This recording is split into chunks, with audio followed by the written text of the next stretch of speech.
Okay, so today we're going to do a stamped tile with Future Floor Polish as the covering. So you get this nice shiny coaster, and we're actually going to use rubber stamps for decorating the surface of it.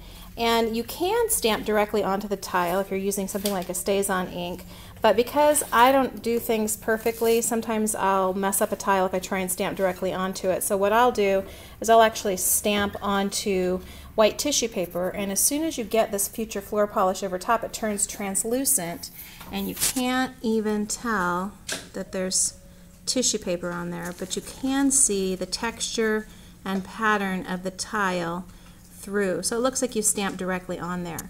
An alternative is that you can pour a 2-part epoxy resin over top of this and you get a thicker coating. But the Future Floor Polish, if you get like 5 to 7 coats on it, you're doing good. It's waterproof and it's glossy and it makes a great coaster. So let me show you how we do it. Alright, so I've cut my tissue square down to 4x4 so it'll fit onto the tile, and I've inked up my stamp with the brown, saddle brown StazOn ink, and I'm going to actually stamp onto the tissue. I like these rocker stamp holders because you can just kind of roll it across and get a perfect stamping. StazOn ink is a little bit sticky, so sometimes on the tissue paper I have to peel it off. Alright, so there, and it doesn't look like it's very dark, but it'll darken up as soon as I get the floor polish over top. So here's where I want to be, on my first coat especially, I want to be kind of careful as I'm coming across. Okay, so you're going to hold the tissue in place as you come across, and it's going to want to start to wrinkle up on you.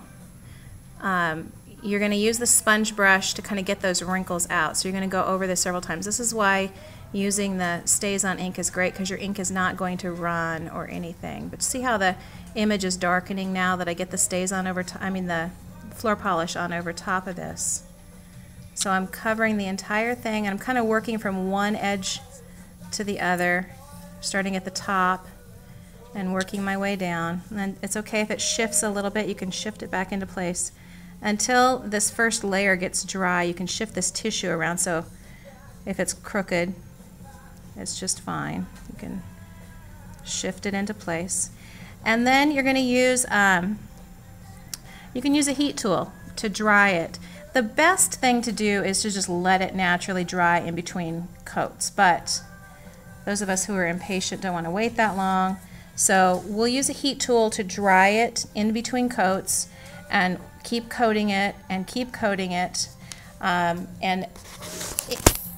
you get about 7 coats on it, this is dry, and that's the gloss finish that you have on there.